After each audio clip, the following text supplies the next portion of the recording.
In past years, I've addressed the most pressing dietary issues of our time, like what's the healthiest variety of apple? Or what's the most nutritious nut? Or dried fruit? Or what's the best bean? What's the best berry? What's the best bowel movement? Right? We had fun. People got to vote. You know, some folk came away all huffy. You know, especially the New Yorkers back there. But this year, I thought I'd lighten it up and answer: what's the best way to prevent death? Every year, the CDC updates the latest leading causes of death in the United States. So let's start at the top and go down the list, see what's new in each category. Heart disease, number one, the 35-year follow-up of the Harvard Nurses' Health Study just published.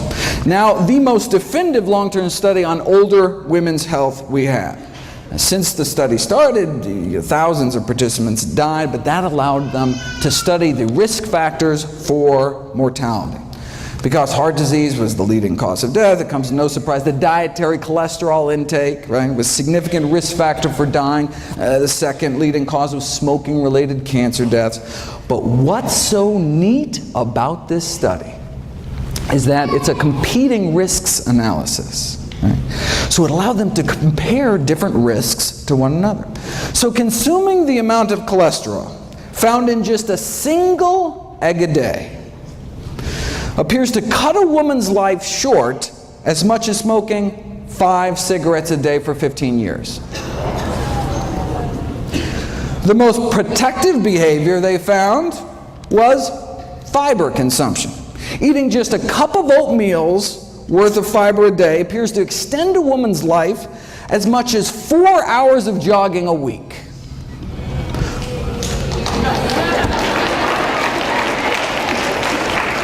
Though you can do both.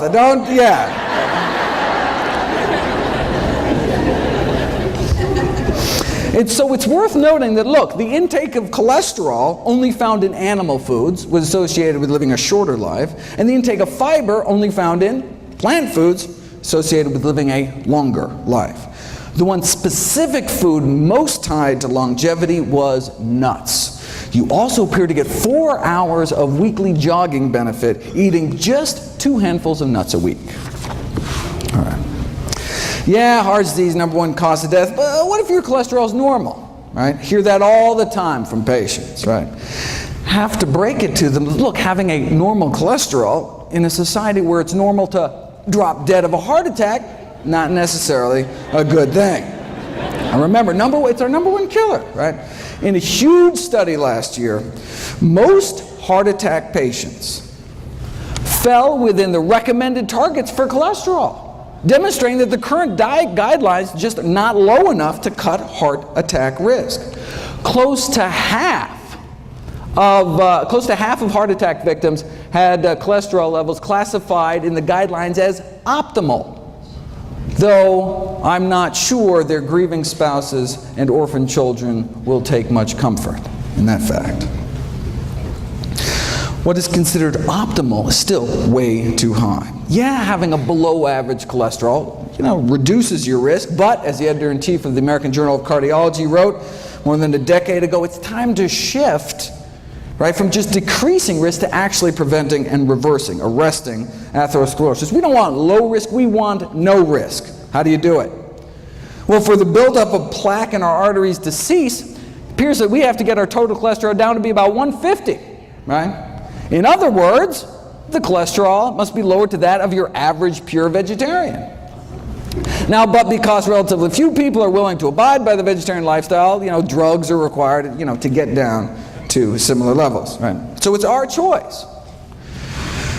Now notice though, even though the average vegan has a cholesterol of 150, it doesn't mean that all vegans have 150. That's why I do free cholesterol screenings here at Summerfest. Stop by my table, a little drop of blood, just take a couple minutes. I'd be happy to do that for you. All right, so it's our choice, diet or drugs. why not just choose the drugs, right? Well, no, that's a good question. Well, as the good doctor noted last night, the FDA just announced newly mandated safety labeling by law to cholesterol-lowering statin drugs, right? So this is Lipitor, Mevacor, Crestor, Zocor, Vytorin, that kind of thing. The FDA issued new side effect warning labels this year regarding the increased risks, brain-related risks, associated memory loss and confusion, an increase in blood sugar levels, as well as new onset diabetes. One prominent cardiologist described this kind of Faustian bargain: yes, fewer heart attacks, but more diabetes, right? With all the memory loss and confusion caused by these drugs, folks may have forgot there's actually a way to reduce the risk of heart attacks and diabetes at the same time. Called the plant-based diet. All right, now cholesterol is just half of the heart disease story. The other half is inflammation. Right? We've known for 15 years that a single meal high in animal fat, sausage and egg McMuffin was used in the original study, can paralyze our arteries, right? Cutting their ability to relax normally in half within hours of eating animal products. The whole lining of our vascular tree gets inflamed and stiffened, right? And just as that inflammation, so here's hours, right? 1, 2, 3, 4, 5, 6. Just as that inflammation, right? Just as that crippling of our arteries starts to finally calm down after 5 or 6 hours, lunchtime, right? And then we may whack our arteries with another load of meat, eggs, or dairy, right? And so most people are in this chronic state of low-grade inflammation, increasing risk for these inflammation-related diseases like heart disease, cancer, diabetes, one meal at a time. Does the same thing to our lungs. Right? Again, within hours, inflammation in our airways. A single meal causing internal damage, not just years down the road, but literally right then and there, that day, within hours of it going into your mouth. And just this year, we finally figured out, we finally solved the mystery as to why. And it doesn't appear to be the animal fat itself. And it's apparently not the animal protein, which is what's implicated in the inflammation from arthritis. Right? So if it's not the animal fat, it's not the animal protein, what is it? The whole thing is a crazy, cool detective story that I'll be putting in a series of videos next week, actually, July 4th, July 5th, July 6th. But I'll just cut to the chase, spoiler alert.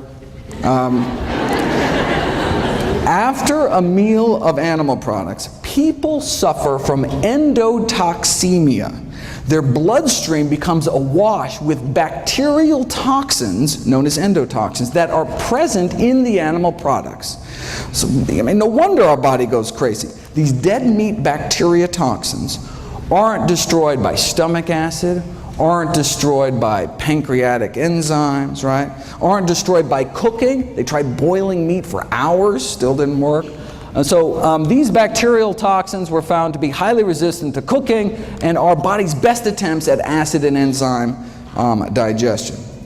Now, the animal fat actually does play a profound role in this whole process by ferrying the bacterial toxins present in the meat through the gut into our system.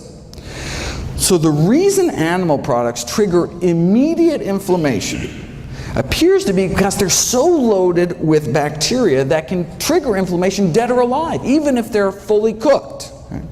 And then saturated animal fat then boosts the absorption of these toxins into our bloodstream.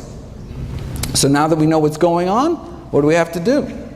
Well, from a 2012 follow-up, the most obvious solution to this metabolic endotoxemia, okay, well, we can reduce saturated fat intake, which in this country is mostly cheese and chicken, but the Western diet is not conducive to this mode of action, and it is difficult for patients to comply with this request. Right? So what? Let's not even tell them, right? I mean,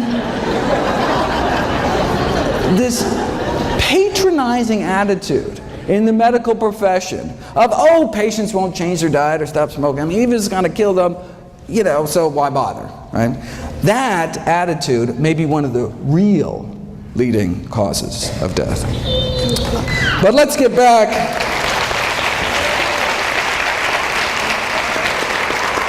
But let's get back to the official list and take on cancer next. What's the latest?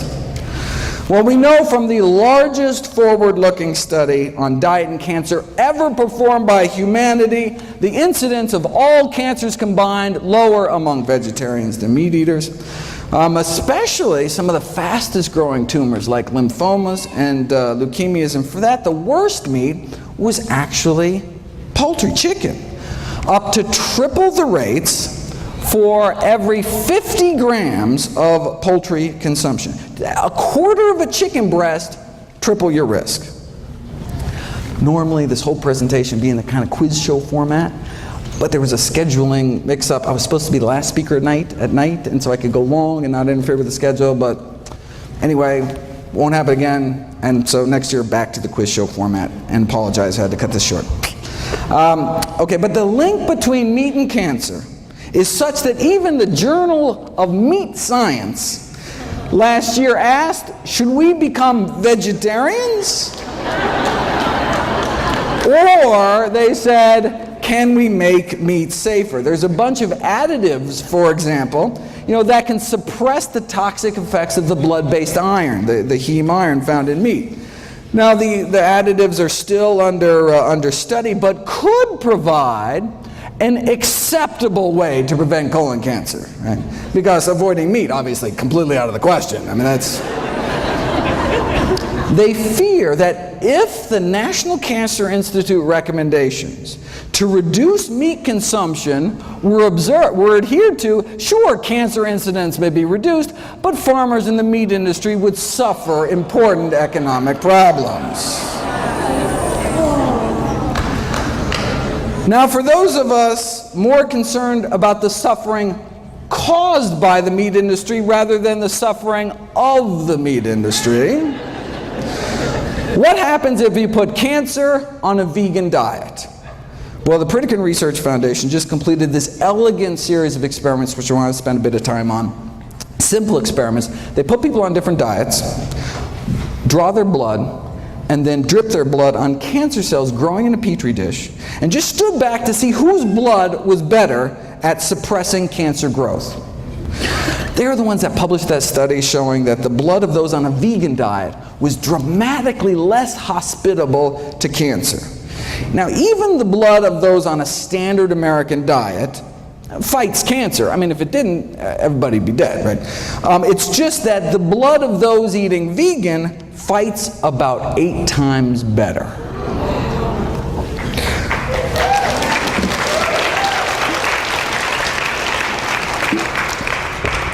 The blood of those on a standard American diet suppresses cancer growth by about 9%. You put people on a plant-based diet for a year, though, and their blood just tears it up. Right? The blood circulating through the bodies of vegans has nearly 8 times the stopping power when it comes to cancer cell growth. Now, this is for prostate cancer, most common cancer among men. For women, it's breast cancer. So the Pritikin researchers tried duplicating this study with women using breast cancer cells instead. Now, they didn't want to wait a whole year to get the results, so they figured they'd try to see what a plant-based diet could do in just 2 weeks against 3 different types of human breast cancer. This is the before, cancer growth rates powering away at 100%, and then this is after eating a plant-based diet for just 14 days. Now, slowing down cancer growth is great, but getting rid of them, getting rid of cancer cells is even better. This is before and after measuring cancer cell death, right? This is the before, and this is the after. Pre and post plants. The same blood now coursing through these women's bodies gained the power to significantly slow down and stop breast cancer growth thanks to just 2 weeks of eating a plant-based diet. What kind of blood do we want in our body? What kind of immune system, right? Do we want blood that's just kind of roll over when new cancer cells pop up, right? Or do we want blood circulating to every nook and cranny within our bodies with the power to slow down and stop them. Now, this strengthening of cancer defenses was after 14 days of a plant-based diet and exercise. They were out walking 30 to 60 minutes a day. Right? Well, maybe the only reason their bodies became, so effective at suppressing cancer cell growth was because of the exercise. Maybe diet didn't have anything to do with it. So they put it to the test. This is measuring cancer cell clearance. And this is what we saw before, the effect of blood taken from those eating a plant-based diet, in this case for 14 years, along with mild exercise, just like walking every day, right? So, plant-based diets, walking, that's the kind of cancer cell clearance you get.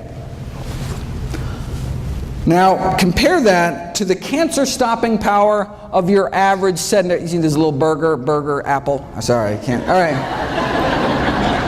On the website, it's a little, okay, but okay. Okay, compared to the cancer-stopping power of your average sedentary meat eater, which is basically non-existent. Okay. But what about this middle group? Now, this middle group, instead of 14 years on a plant-based diet, they had 14 years of the standard American diet, but had daily strenuous hour-long exercise, like boot camp this morning. Seriously, calisthenics, right? They wanted to know, if you exercise hard enough and long enough, can you rival some strolling vegans? All right. Let's find out. And exercise worked, no question, right? But literally 5,000 hours in the gym, no match for a plant-based diet.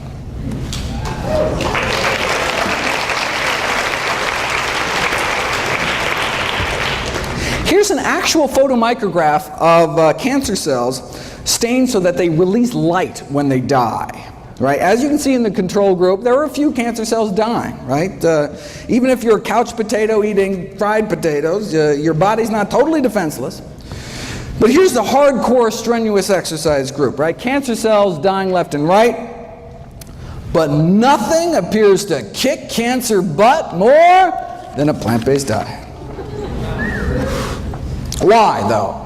Some people don't care, but I'm always curious. All right, how does a simple dietary change, right, make one's bloodstream so inhospitable to cancer after just a few days?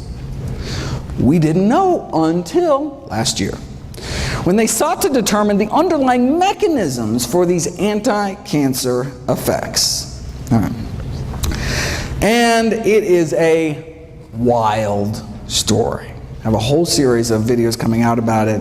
The story involves little people and big dogs and little dogs. It involves marshmallows, Tinker Toys, cannibalism, and vegan bodybuilders. From beefsteak to beefcake. I wish I had time, believe me. But the videos will be up soon. Bottom line, the answer to the Pritikin puzzle is IGF-1, insulin-like growth factor 1.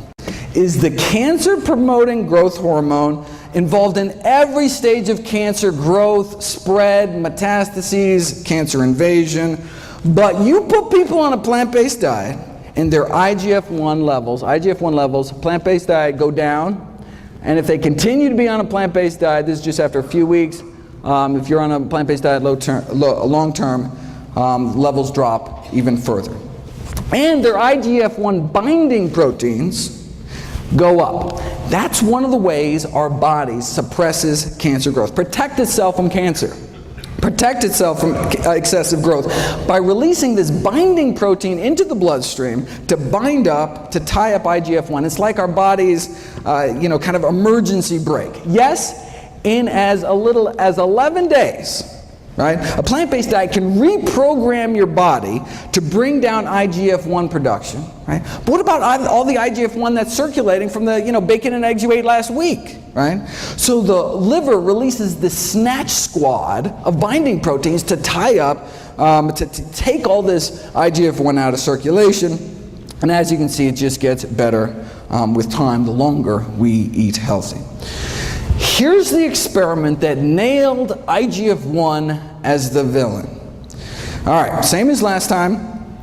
Go on a plant-based diet, and cancer cell growth rates drop dramatically, right? And cancer cell death shoots up. Already saw that. But then, here's the kicker. Right? What if you added back to the cancer the exact same amount of IGF-1 banished from your body by eating a plant-based diet? Eating plant-based diet goes back. Let's take that same IGF-1, add it back to the cancer, and see what happens, and it erases the diet and exercise effect. It's as if you never started eating healthy at all, right? So that's how we know that lowering animal product consumption leads to lower IGF-1, which leads to lower cancer growth. But how low does our animal product consumption have to go? And how plant-based do our diets have to get? Well, let's look at the IGF-1 levels of meat eaters compared to vegetarians compared to vegans. Right? Does a plant-based diet, is it better at lowering circulating levels of IGF-1 compared to a meat-eating diet or a lacto-ovo diet? And this is what they found. Right? Only the vegans, so meat eaters, vegetarians, vegans, only the vegans had significantly lower levels, and the same relationship was found with IGF-1 binding protein levels, right? That's what we want higher. Again, we got nothing here. One really had to go to that final step, vegans, to significantly bind up all that excess IGF-1 in their bloodstreams. Right? This was a study done on women. What about vegan men? They found the same thing. So even though vegan men tend to have significantly higher levels of testosterone than both vegetarians or meat eaters, which actually can promote the growth of prostate cancer. But the reason a vegan diet can actually reverse the progression of cancer, which I've shown you in previous years, the Dean Ornish work, may be because of how low their IGF-1 levels are. So high testosterone, but still low cancer in the vegans. The bottom line is that male or female, right, just eating a vegetarian diet did not seem to cut it, right? Didn't do your body many favors. Right? Looks like to get that significant drop in that cancer-promoting growth hormone levels, one really has to move towards eliminating animal products altogether. Now the good news is that now, based on what we know about IGF-1, we can predict that a vegan diet may be profoundly protective with respect to risk, for example, for breast cancer in older women. Okay, just 13 leading causes of death to go. All right, let's run through the list here. The top 3 killers used to be heart disease, cancer, stroke. Oh, that is so 2011. Now it's heart disease, cancer, and COPD, like emphysema. All right. Thankfully, COPD can be prevented with a plant-based diet and even treated with plants, if you want to check that out. Now, of course, the tobacco industry took these landmark findings a little differently. Instead of adding plants to people's diets to prevent emphysema, wouldn't it be simpler to just add them to cigarettes? And voila! The addition of acai berries to cigarettes evidently has a protective effect against emphysema in smoking mice.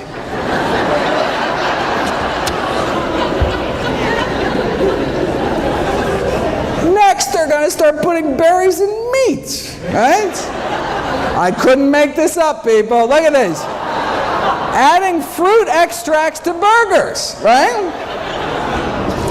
Now, this was not without its glitches. The blackberries literally dyed the burgers with this kind of distinct purplish color, though infusing lamb carcasses with kiwi fruit juice before rigor mortis set in does evidently lead to greater tenderness in the meat. And it is possible to improve the nutritional profile of frankfurters by adding ground up grape seeds, though there were complaints that the grape seed particles, right, were visible in the final product. And look, if there's one thing we know about hot dog eaters, it's that they're picky about what goes in their food. Right?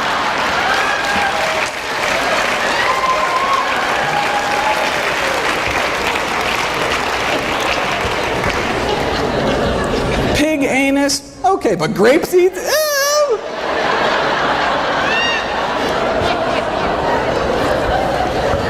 Preventing strokes. Number 4. Preventing strokes is all about eating potassium-rich foods. Potassium from the words potash. You take any plant, put it in a pot, reduce it to ash, and what you're left with is potassium. True story. But can anyone name me a plant food particularly high in potassium? Why is that like the one thing everyone knows about nutrition? Seriously. Like, did Chiquita have like this great PR firm or something? I bet you could walk into the Heart Attack Grill where they're eating food like this, right? Ask anyone, and they'd be like, I don't know, Dave, but I do know bananas got potassium, right? Right? All right. In reality, bananas don't even make the top 50 sources. Coming in at number 86, right behind fast food vanilla milkshakes. And then bananas. All right. In the top 5 sources are tomato and orange concentrates, and in terms of the whole food sources, it is greens, beans, and dates. In fact, if you look at the next leading cause of death, right, bananas could be downright dangerous.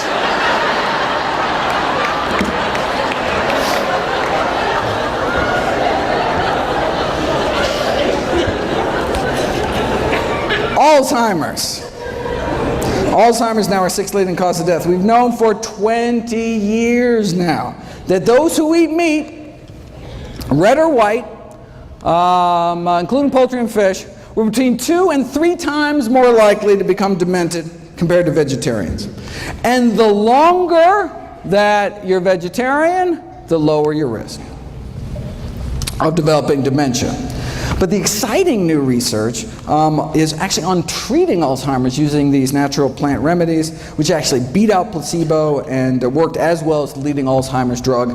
Again, on the website, all for free. Next on the kick the bucket list is diabetes, which can be prevented with a plant-based diet and treated with a plant-based diet and even reversed in many cases with a plant-based diet. And I encourage everyone to check out Brenda's talk at 3 o'clock this afternoon. This is from October. Those eating vegetarian had significantly lower rates than meat eaters, right? But it was the vegans that did the best. And this is the surprising thing, this was after controlling for obesity, right? Sure, vegans got lower diabetes rates, right? They're so skinny, right? But even at the same weight, vegans have just a fraction of the diabetes risk, right? Why are vegans on average so slim? Obesity is so rare among those eating plant-based diets. Nutrition researchers have been desperate to try to uncover the secret. Yes, they eat fewer calories, right? But not that many fewer. In the past years, I've gone through a number of theories to try to explain this. Maybe it's because people eating plant-strong diets, express more of that fat-shoveling enzyme in the mitochondria, the power plants of our cells. I've talked about that. Maybe it's because the gut bacteria populations are different. Maybe it's because of avoiding the obesogenic chemicals, these endocrine-disrupting chemicals in the meat supply. There's an obesity-causing virus in poultry that may even be playing a role. We're not sure. Theories keep coming. Here's the latest theory. Maybe it's the propionate. Right? After all, what's one of the things that's only in plant foods? fiber, right? Animals have bones to hold them up, plants have fiber to hold them up, right? Now wait a second, I thought fiber was defined as our inability to digest it, right? Well, true, we can't break down fiber, but the gazillions of good bacteria in our guts can. And what do they make with it? They make propionate, which gets absorbed into our bloodstream. So technically we can digest fiber, but just not without a little help from our little friends. But what does propionate do? Well, it inhibits cholesterol synthesis. That's good. It also appears to have what's called a hypophagic effect, meaning it helps us eat less by apparently slowing the emptying of our stomachs, which makes us feel fuller longer. Propionate regulates food intake, or whether it's because it slows the generation of new fat cells, but it results in this overall anti-obesity effect. And we can actually boost the populations of these good bacteria in our guts without taking probiotics, just by eating vegetarian, right? Because we're feeding our little friends with fiber. Animal foods also tend to be kind of calorically dense. For example, to walk off the calories found in a single pat of butter, you'd have to add an extra 700 yards to your evening stroll that day, right? Or a quarter-mile jog to each sardine we put in our mouth, right? And that's just the edible part, right? And any who choose to eat 2 chicken legs better get out on their own 2 legs and go run an extra 3 miles that day to outrun weight gain, right? And that's for steamed chicken, skin removed. Here's the latest. Meat consumption and prospective weight gain, right? We're talking hundreds of thousands of men and women studied across 10 countries with weight gain measured over a 5-year period. What did they find? Total meat consumption associated with weight gain in men and women. The conclusion is that the decrease in meat consumption may improve weight management. And this was after controlling for initial weight and physical activity, education level, smoking status, total energy intake. What? That's the kicker. This was after controlling for calories, right? The link between meat and weight gain remained even after controlling for calories, meaning you have 2 people eating the same number of calories, the one eating more meat may gain more weight. They even calculated how much more. Intake of 250 grams of meat a day, which is nothing compared to what the U.S. Eats, will lead to an annual weight gain of 422 grams, higher than the weight gain experienced with the same calorie diet with lower meat content. Okay? After 5 years, the weight gain would be about 5 pounds more. So same calories, yet 5 pounds heavier eating meat. And steak was nothing. The strongest relationship between annual weight gain was observed for poultry. Right? Let's say you start out at a normal weight, eat a hamburger every day. Right? Well, this is how much extra weight you'd gain in addition to the calories that are present. And if you ate the same number of calories instead of processed meat, like a ham sandwich with 3 slices of deli meat, you'd be up to here. And then half a chicken breast puts you up to here, again, above and beyond the calories. Right? In conclusion, our results indicate that meat intake positively associated with weight gain. This persisted after adjusting for energy intake, and therefore we're in favor of this public health recommendation to decrease meat consumption for health improvement. For more, make sure to check out the meat industry's take on this study, very interesting, as well as PCRM's wonderful work trying to put a vegan diet to work in a corporate setting. Kidney failure, 8th leading cause of death, can be prevented with a plant-based diet, can be treated with a plant-based diet. Why? Because our kidneys are highly vascular organs, right? That's why kidneys look so red inside. Right? Our 2 little kidneys filter through our entire bloodstream. And so, if the standard American diet is so toxic to blood vessels in our heart, brain, and pelvis, leading to heart attack, stroke, sexual dysfunction, what might it be doing to our kidneys? Long story short, Harvard researchers found 3 significant risk factors for declining kidney function, meaning you start to lose protein out of your urine. Your body's not supposed to be peeing out its protein. The 3 risk factors for declining kidney function were animal protein, animal fat, and cholesterol. Right? It's not protein, it's not fat. Animal protein, animal fat. No relationship found with plant protein and plant fat. Not only do vegans appear to have better kidney function, but dramatic improvements were found treating kidney failure patients with pure vegetarian diets after just 1 week. All right. Leading killer number 9 is people dying from respiratory infections. Check out my video, Kale and the Immune System, talking about the immunostimulatory effects of kale. Is there anything kale can't do? And if you look at my video, Boosting Immunity Through Diet, which is actually, if you can see this, June 28th, this is just the video of the day that went up on Wednesday. You can see that eating just a few extra fruits and vegetables can significantly improve one's immune response to pneumococcal pneumonia. Suicide is number 10. Now, last year at Summerfest, I talked about improving mood through diet.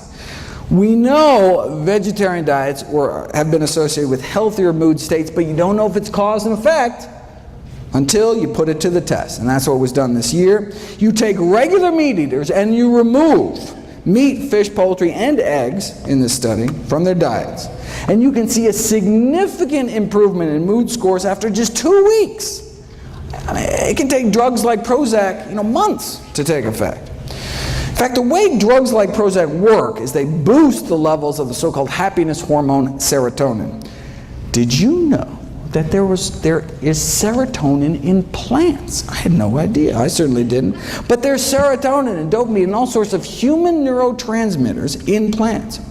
So much so, there's been a call to start treating depression with high-content sources of serotonin. Like plantains, pineapples, bananas, kiwis, plums, and tomatoes. Right? And what's the side effects? You get a little seed stuck in your teeth or something? Right? Maybe that's why high intake of fruits, vegetables, mushrooms, and soy associated with decreased prevalence of depression. Right? Maybe that's why improved behavior in teenagers was significantly associated with higher intakes of leafy green vegetables and fresh fruit. Right? For more, keep an eye out for my videos on the wrong way to boost serotonin, which is by these tryptophan supplements, a better way to raise serotonin to fight things like premenstrual depression, and then the best way, as reported in this double-blind, placebo-controlled crossover study on the successful use of butternut squash seeds in the treatment of social anxiety disorder, for example. Right? Amazing. How might a plant-based diet prevent systemic infections? Well, meat-borne bacteria can directly invade one's bloodstream through the intestinal wall, or in women can creep up into their bladder. Just this month, June 2012, we have direct DNA fingerprinting proof, finally, right, that women eating meat are getting urinary tract infections from eating meat contaminated with fecal bacteria that then crawl up into their bladder. Right? And chickens are the most likely reservoir. Wait a second. You can't sell unsafe cars. You can't sell unsafe toys. How is it legal to sell unsafe meat? Well, they do it by blaming the consumer. Right? As one USDA poultry microbiologist said, raw meats are not idiot-proof. They can be mishandled, and when they are, it's like handling a hand grenade. You pull the pin, someone's going to get hurt. See, if we get sick, it's our fault. Right? Now, while some may question the wisdom of selling hand grenades in supermarkets, the USDA poultry expert disagrees. Says, I think the consumer has the most responsibility, but just refuses to accept it. Right? It's like a car company saying, yeah, we installed faulty brakes, but it's your fault for not putting your kid in a seatbelt. Right? A director at the Centers for Disease Control responded famously to this kind of blame the victim attitude from the meat industry. Is it reasonable, she asked, if a consumer undercooks a hamburger that their 3-year-old dies? Is that reasonable? Not to worry though, the meat industry's on it. All right, they just got FDA approval for a bacteria-eating virus to spray on the meat.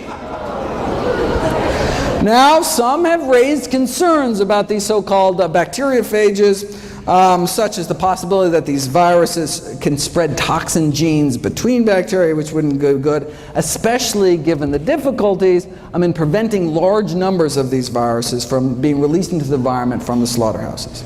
All right. Now, it could also allow the meat industry to become more complacent about food safety, right? If they know they can just kind of spray some viruses on at the end, right? Similar to the quick fix argument about irradiation.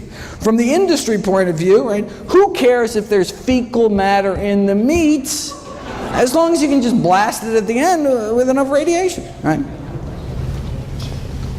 Now, the meat industry is concerned that consumer acceptance of these bacteria-eating viruses may present somewhat of a challenge to the food industry. Not that they'd ever be labeled, of course. But if they think that's going to be a challenge, check out their other bright idea. The effects of extracted housefly pupae on chilled pork preservation. This is a sciencey way of saying they want to smear a maggot mixture on the meat. Now, it's a low-cost, simple method. Think about it. Maggots thrive on rotting meat, yet there have been no reports of maggots having any serious diseases. Not that anyone's really checked, but, I mean, right? Indicating that they have a strong immune system, right? They must be packed with some kind of antibacterial properties, otherwise they die themselves eating rotting meat. All right. So, they took maggots that were 3 days old, washed them, dried them, kind of toweled them off, put them in a tissue blender, kind of a little Vitamix action there, and then voila, safer meat.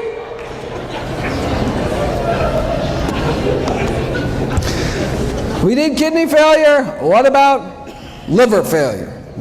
We've known for 35 years, since now you can't even see this, 1977, that a vegetable protein diet can be used to treat liver failure, significantly reducing the toxins that otherwise would build up eating meat with a less than functional liver, right? Imagine eating meat without without a fully functioning liver to detoxify your blood. Right? I do have to admit, though, that some people living on plant-based diets have worsening liver function. They're called alcoholics. In fact, strictly plant-based, right? Living on potatoes and corn and barley and grapes. Still, however, not doing so hot. It's unclear. High blood pressure is up next, so-called essential hypertension, essentially only found in those who eat meat. Again, look at this. We've known for decades, since 1974 out of Hopkins, right? We've known that consumption of foods of animal origin highly significantly associate with blood pressure even after, again, the weight effects are removed. Right? Fast forward 39 years to 2012, and compared to non-vegetarians, compared to meat eaters, as you get more and more plant-based, right? So meat eater to flexitarian, to just eating fish, to lacto-vegetarian, to vegan, looks what happens to hypertension, high blood pressure, right? There is this progressive reduction in risk to just a tiny fraction. See the same thing in diabetes. Here's diabetes, right? Again, the stepwise reduction of risk as one eliminates animal products on down. Right? And same thing with body mass index, right? As you can see, obesity rates get lower and lower. In fact, vegans are actually the only population, on average, that was not overweight. Even the vegetarians were overweight. All right. Diabetes, hypertension, leading causes of death. Is it going to take the medical profession another 39 years before we actually do something about it? How long does it take being vegan to bring blood pressures down? 12 days, right? McDougall took 500 meat eaters, put them on a vegan diet over a span of 11 days. Dropped their blood pressure 6%, about double that drop in those that were hypertensive to begin with. 14th leading killer, Parkinson's disease. Does a vegan diet reduce risk for Parkinson's disease? Good question. Well, we know that every single prospective study ever done on dairy products, milk consumption, and the risk of Parkinson's disease found increased risk of Parkinson's. Why? Well, one possibility is that dairy products in the United States are contaminated with neurotoxic chemicals. There's substantial evidence suggesting that exposure to pesticides may increase Parkinson's disease risk, and these autopsy studies have found that the levels of these pollutants and pesticides in the brains of elevated levels in the brains of Parkinson's disease patients, and some of these toxins are present at low levels in dairy products. And they're talking about toxins like tetrahydroisoquinoline, which is a Parkinsonism-related compound found particularly in cheese. Now, although the amounts of this neurotoxin, even in cheese, are not very high, the concern is that they may accumulate. These neurotoxins may accumulate in the brain over long periods of consumption. And finally, aspiration pneumonia, which is caused by swallowing problems due to Parkinson's or having a stroke or Alzheimer's, all of which we've already covered. All right, so where does that leave us? These are the top 15 causes of death, the top 15 reasons Americans die. And a plant-based diet can help prevent nearly all of them, can help treat more than half of them, and in some cases even reverse the progression of disease, including our top 3 killers. Now, there are drugs that can help too, right? You can take one drug to treat cholesterol every day for the rest of your life, another drug for blood sugars, a few more pills for your blood pressure. Right? The same diet, though, does it all, right? It's not like, one diet for this and then a different diet for this, right? One diet to rule them all. And what about drug side effects? Right? I'm not talking about a little rash or something. Prescription drugs kill more than 100,000 Americans every year. And I'm not talking about medication errors, not abuse, not overdose. We're talking, this is just deaths from side effects, so-called ADRs, adverse drug reactions to prescription drugs. Wait a second, 100,000 deaths a year? That means, let's go down the list. Whoa, that means that the 6th leading cause of death in the United States is doctors. The 6th leading cause of death is me. Thankfully, I can be prevented with a plant-based diet.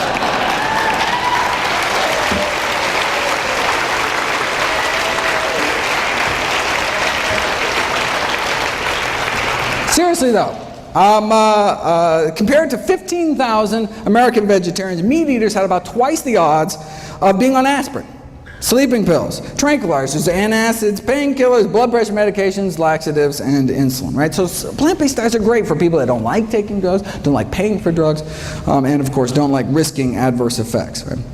Now this study did show that plant-based diets have their own side effects. Side effects include a lower risk of chronic disease, fewer allergies, fewer surgeries. We're talking fewer varicose veins and hemorrhoids, even fewer hysterectomies.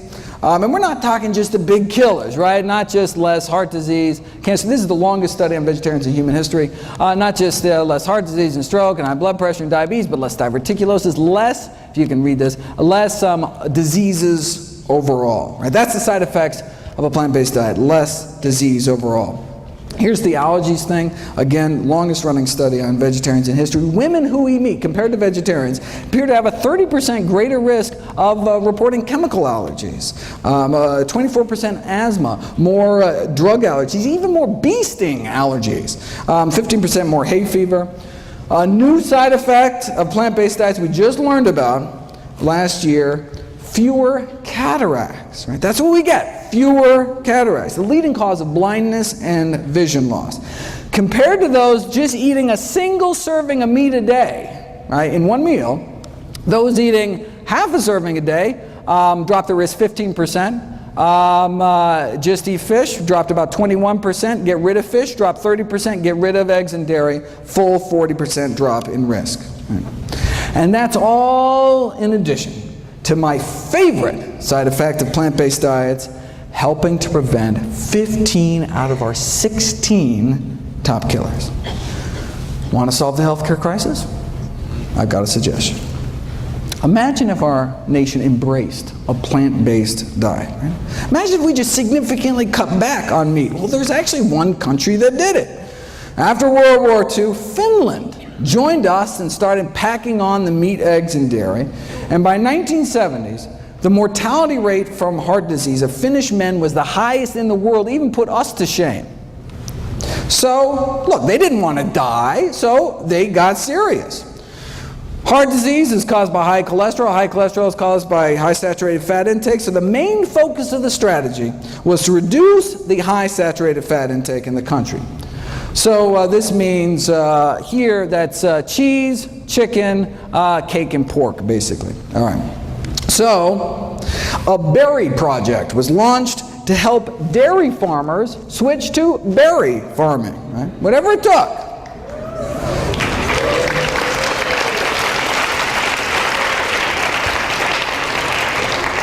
And indeed, many farmers did switch from dairies to berries. They pitted villages against each other in these friendly cholesterol-lowering competitions to see who could do the best. All right, so how'd they do? All right, look, on a population scale, even if mortality rates drop, 5%, I mean, that could save thousands of lives, right? But remarkably great changes took place. An 80% drop in cardiac mortality across the entire country. 80% drop in heart disease deaths. With such greatly reduced rates of cardiovascular and cancer mortality, the all-cause mortality was basically almost cut in half, leading to 7 more years, men are living 7 more years, 6 more years for women, right? And look, this is just cutting down on animal products. Now vying for the world record for heart disease deaths, of course, the United States of America. So why doesn't our government make these same recommendations? Well, I've got this whole series of videos on the conflicts of interest within the U.S. Dietary Guidelines Committees. They're the ones that make the recommendations, right? And indeed, whether they're funded by candy bar corporations or the Sugar Association, right? Or a member of McDonald's Council on Healthy Lifestyles, right? Serving on Coca-Cola's Beverage Institute for Health and Wellness. And notice, we only know about this thanks to a PCRM lawsuit against the USDA. Very impressive. Very good.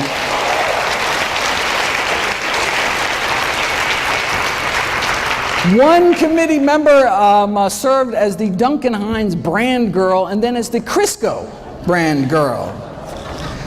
These are the folks, all right, dictate U.S. nutrition policy, right? If you read the official dietary guideline recommendations, you'll note that there is no discussion at all of the scientific research on the health consequences of eating meat. Why? Because if the committee actually discussed this research, it would be unable to justify its recommendation to eat meat at all, as the research would show that meat increases the risk for chronic diseases, contrary to the purpose of having dietary guidelines in the first place, right?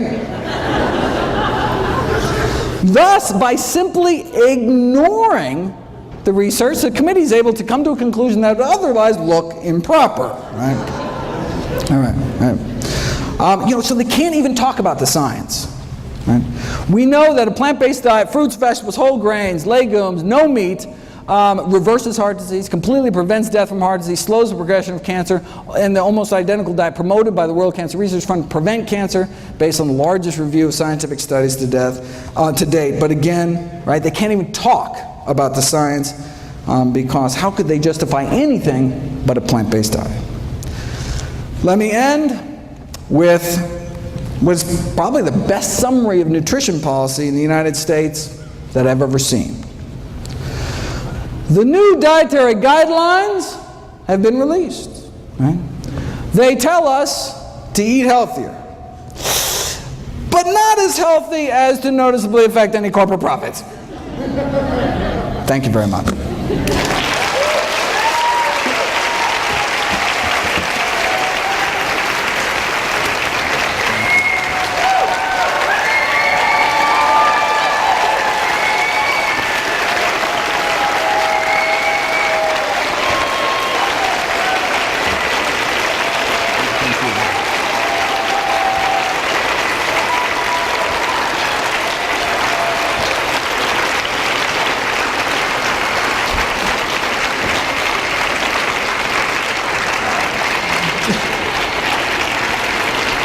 Don't forget to check out my new video every day. Please share the site with friends and family. Buy them all DVDs, all proceeds to charity. And remember, please feel free to stop by for a free cholesterol check. See everybody there. Thank you, Dr. One, the 35-year follow-up of the Harvard Nurses Health Study just published. Now, the most definitive long-term study on older women's health we have. Since the study started, thousands of participants died, but that allowed them to study the risk factors for mortality. Because heart disease was the leading cause of death, it comes as no surprise that dietary cholesterol intake, right, was a significant risk factor for dying. The second leading cause was smoking-related cancer deaths.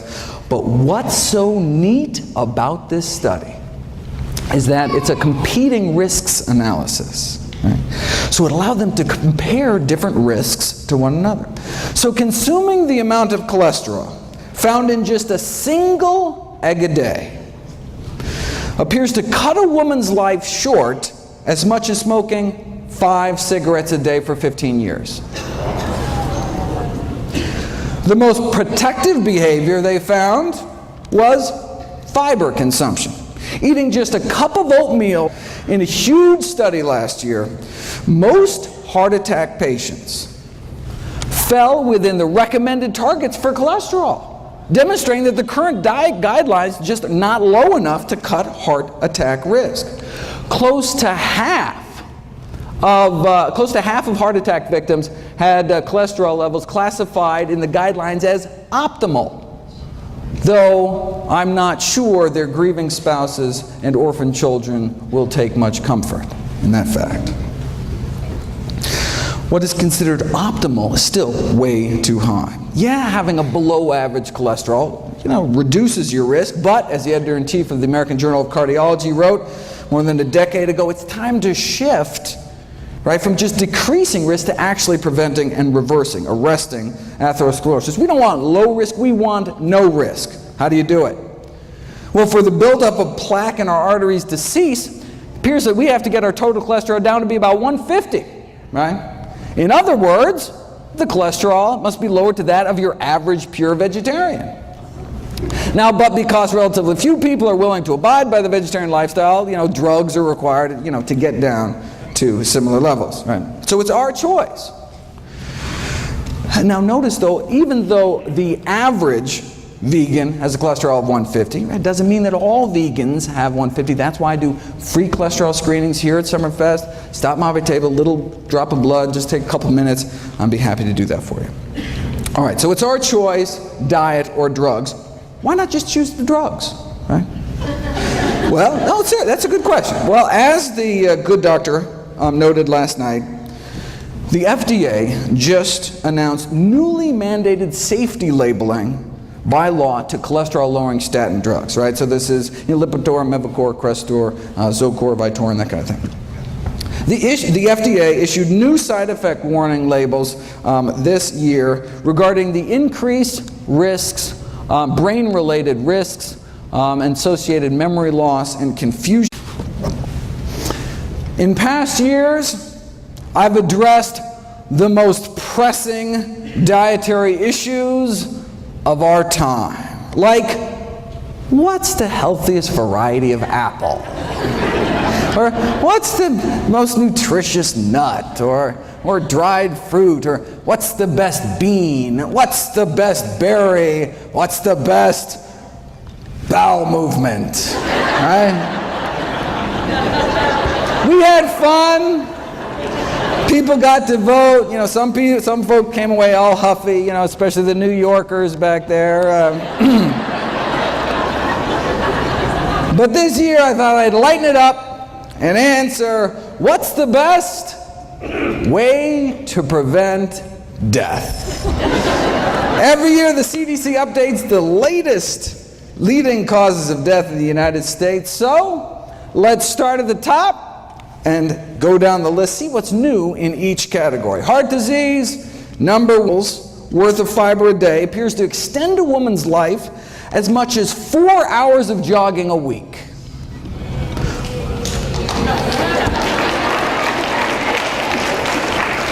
Though you can do both.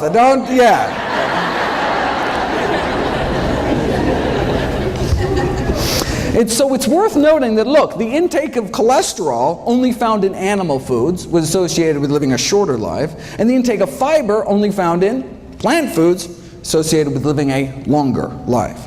The one specific food most tied to longevity was nuts. You also appear to get 4 hours of weekly jogging benefit eating just 2 handfuls of nuts a week. All right.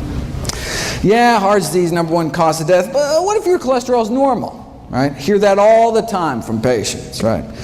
Have to break it to them. Look, having a normal cholesterol in a society where it's normal to drop dead of a heart attack, not necessarily a good thing. And remember, it's our number one killer, right?